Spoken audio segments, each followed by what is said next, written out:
Bow our heads in a word of prayer before we get started, please. Our Heavenly Father, we thank you for this beautiful day in Southern Illinois. Please bless this group of men and women as we go about doing the business of the county. Bless our nation, God, most of all, without saying it's pretty much in turmoil. Give thanks to all the glory. Amen. Amen. Roll call, Lance, please. Right. Commissioner Pitts? I'm here. Commissioner Toller? Here. Commissioner Foster? Here. Commissioner Miller? Here. Commissioner Gould? Here. First thing on the agenda today, approval of minutes, our regular meeting held May 22nd. Everyone had a chance to look at those? Yes. Yes. Any corrections or additions? I get a motion. I make a motion we approve minutes. I'll second.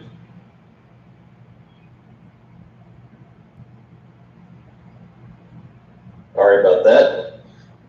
Commissioner Pitts? Yes. Commissioner Toller? Yes. Commissioner Foster? Yes. Commissioner Miller? Yes. Commissioner Gould? Yes. Next, public comments. Angie, do we have any? No, no public comments. Okay, moving on. Committee reports. Anybody have anything they need to let us know about? Yeah, I'd like to say a couple, Max. Angie and I have been talking about the Hoot situation. As we all know, Mr. Brumlevy retired or stepped right before the COVID situation. So Angie and I are looking at what we need to do to get that back more active than what it has been for the last couple months, but really nothing's been very active for the last couple months.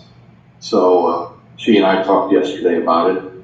And then also I have this opportunity. The last 12 months have been really difficult for with the flood last year that started in early summer and went through most of the summer. And then we got to fall, and then we got into this COVID-19. And as we all know, last week, the protests that occurred here, and our first responders and Dana Pearson should all be commended for the work that they've done through this time period.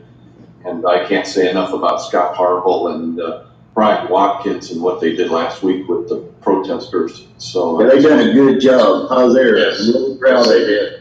Really proud of it. They right on the money, very professional. Couldn't have a better team. But they've been dealing with a lot of issues, and I just wanted to make sure that they were recognized. Appreciate that. I agree with everybody's comments. I think they were very professional, very organized, and very proud of all the city, county, and state officials that were involved in that. On the Hoot thing, I mean, do you have any suggestions on how to, or explain a little more where we're at on that? Well, with Mr. Brumlevy stepping down, Ken Pinnon, I think, was the vice chairman, and he took over it and as chairman. But it happened right before the COVID situation Right. kicked in. So I think there's been discussion, but I really don't know much about what the discussion. But Angie and I talked about that whole organization and the bylaws and the organization from the county's perspective. And so, Angie told me that there's also been several people that have resigned from or stepped off of the board. So at this point, I really don't know. And Angie and I talked about how it's structured and set up. It may be the right time to look at it all. Okay. Well, I personally would like to get that back reorganized and going like it was. I think it's important. It was working well for quite a while.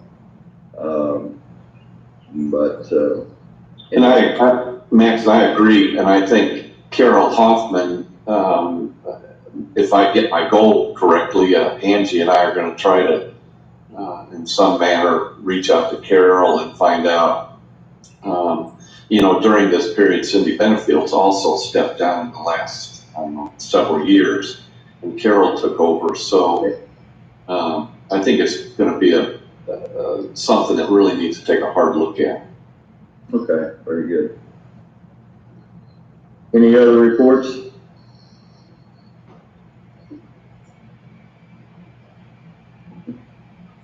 Moving on, building permits, Angie? We don't have any. Okay. Moving into new business, approved payment of bills. Everyone had a chance to look at the bill list? Yes. Yes. Any questions or concerns? I move that we go ahead and pay our bills. I'll second. Mr. Pitts, Yes. Mr. Toller, Yes. Mr. Foster, Yes. Mr. Miller, Yes, sir. Mr. Gould. Yes. That's not my dogs. That's mine. The granddaughter come in.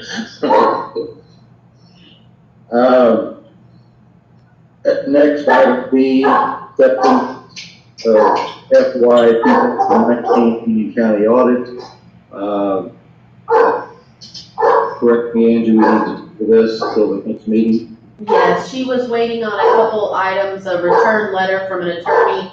I forwarded it to her today. It's where they just check with attorneys to make sure we don't have pending litigation. And she said there should be no reason that she wouldn't be ready to present the audit by the next board meeting. Very good. What you've seen of so far, looking pretty good, right?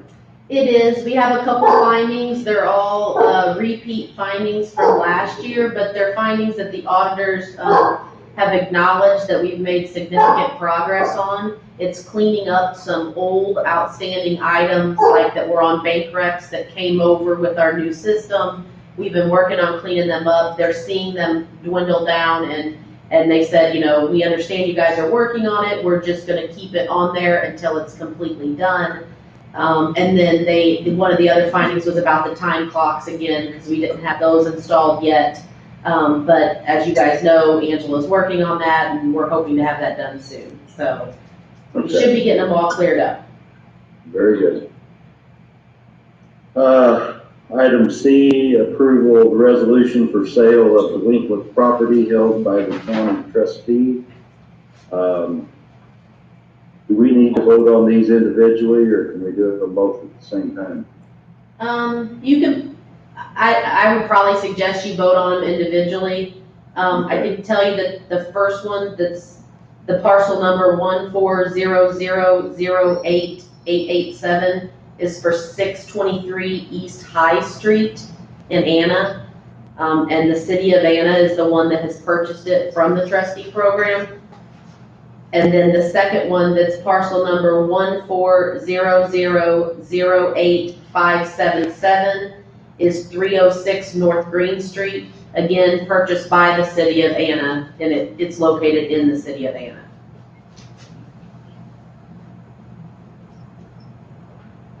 Do you need a motion, Max? Yes, I do, on each one. Okay, I'll make, yes. Okay, that's the first one, that location. The second parcel number, I need a motion, please.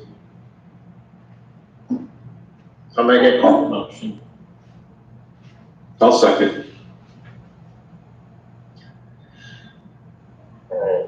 Commissioner Pitts, Yes. Mr. Toller, Yes. Mr. Foster, Yes. Mr. Miller, Yes. Mr. Gould. Yes. Moving on, new business, item D, Union County Senior Citizens Contributions. This is just a housekeeping item.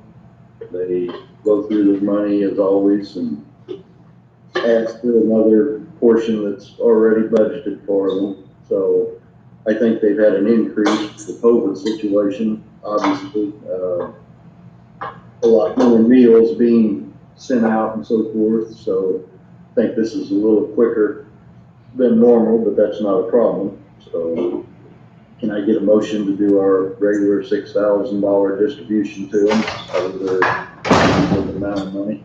I'll make the motion. Second?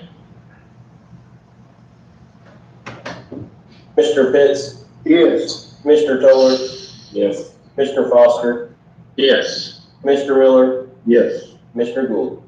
Yes. thank you. Items E, F, G, and H. Angie and I met with Sheriff Harville,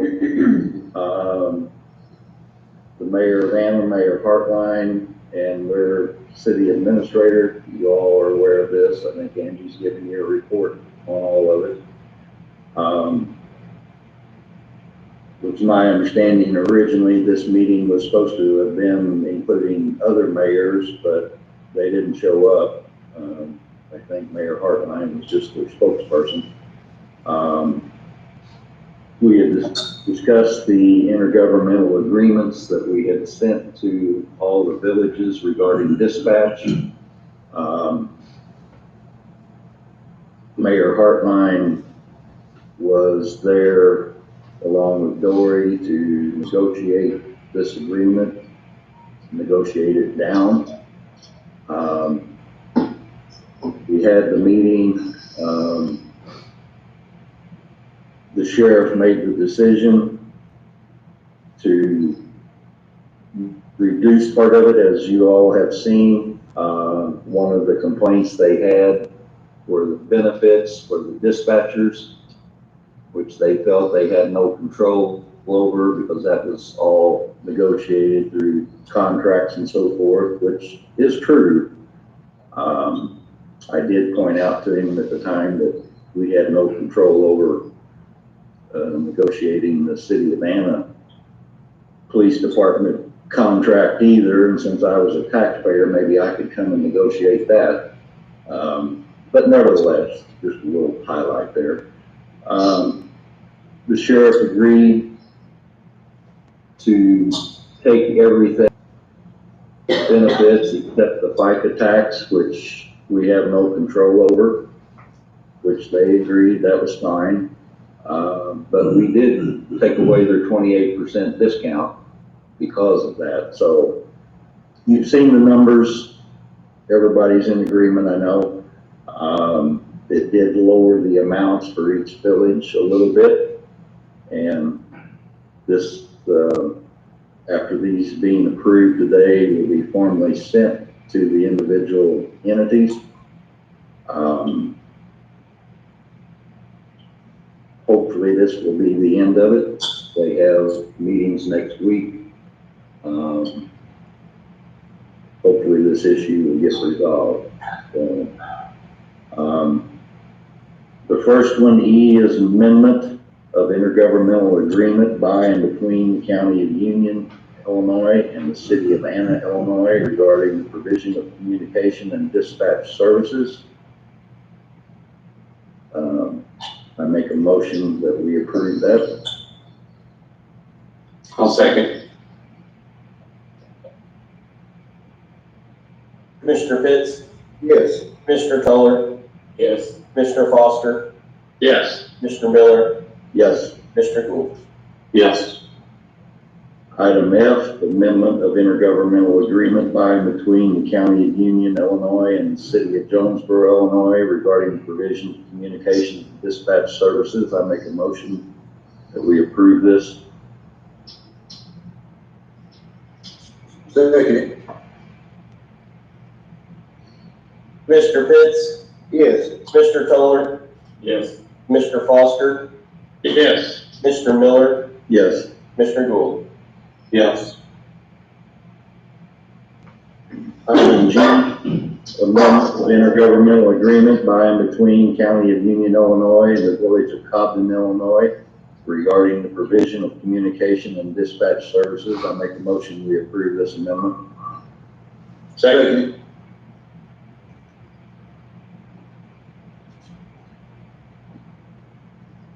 Commissioner Pitts, Yes. Commissioner Toller, Yes. Commissioner Foster, Yes. Commissioner Miller, Yes. Commissioner Gould. Yes. Item H, amendment of intergovernmental agreement by and between the County of Union, Illinois and the Village of Congo, Illinois regarding the provision of communication and dispatch services. I make a motion we approve this amendment. I'll second. Commissioner Pitts, Yes. Commissioner Toller, Yes. Commissioner Foster, Yes. Commissioner Miller, Yes. Commissioner Gould. Yes. I will add on this same subject, I know each individual received a letter from the city of Jonesboro regarding this. I'm just gonna state for the record, that letter, was full of innuendos and mistruths. We'll see what they do, but, it was very poorly written. That's all I'll say on it. Executive session, we have anything, Angie? Nope, nothing I'm aware of. Okay. Other business? Max, Yes. did you want to say something about the Union County Fair? Yeah,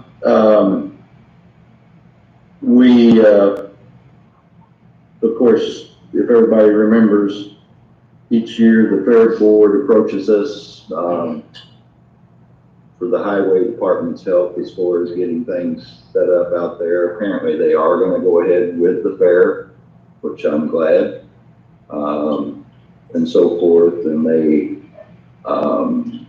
correct me if I'm wrong, Bobby, we're just again repeating their asking for the highway department help as far as getting everything set up and done and so forth. This isn't something that we vote on, it's just been a mutual agreement between the board and the fair association, so.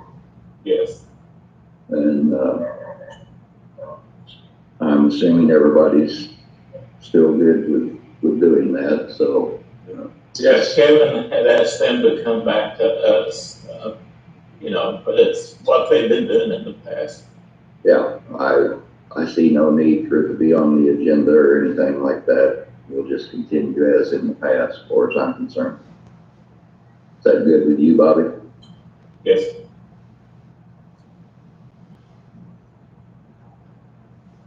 More other business? Anybody? I can give you an update on the property taxes where we're at. Please. I sent out all the tax comp reports, to all the villages, schools, everybody that's a taxing body.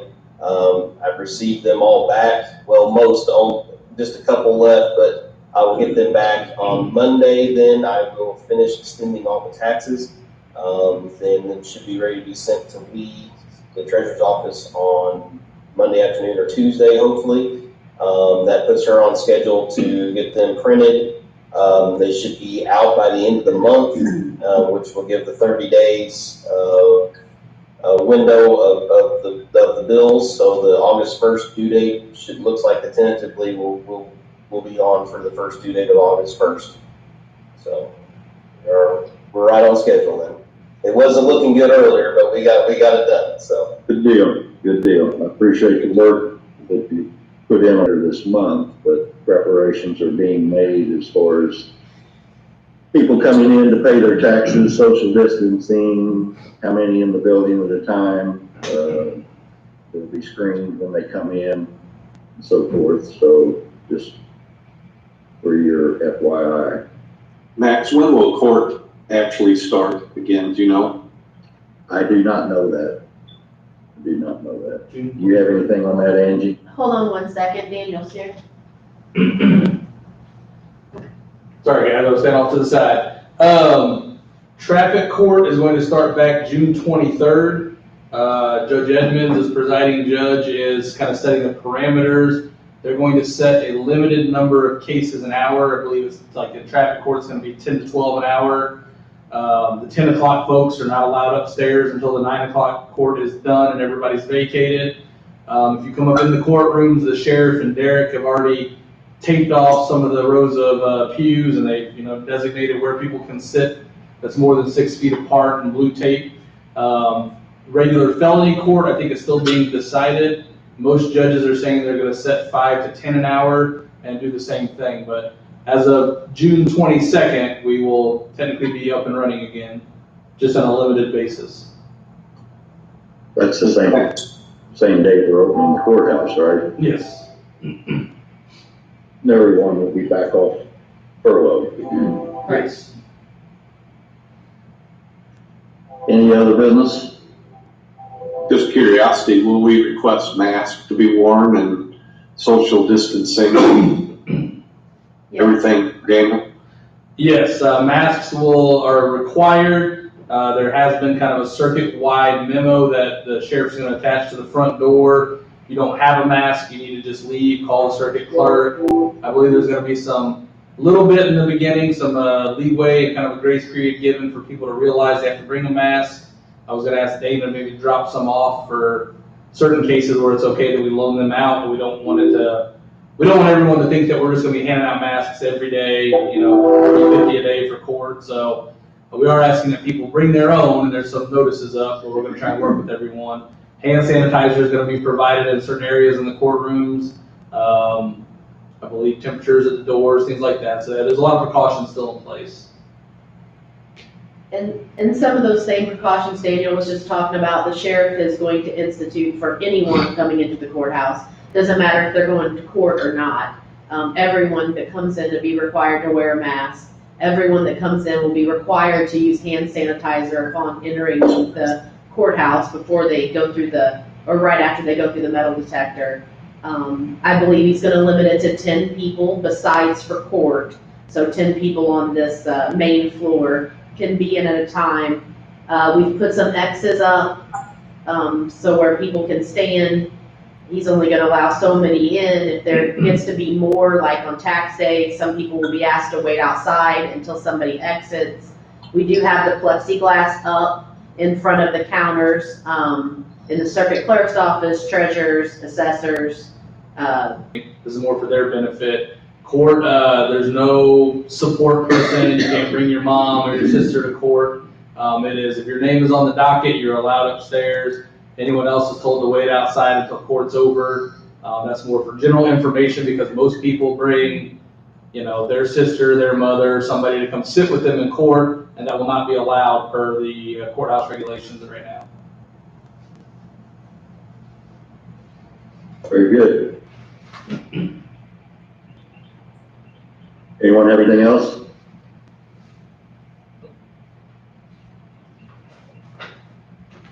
You need a motion to adjourn? That would be good. Okay, I'll make it. Second. Commissioner Pitts, Yes. Commissioner Toller, Yes. Commissioner Foster, Yes. Commissioner Miller, Yes. Commissioner Gould.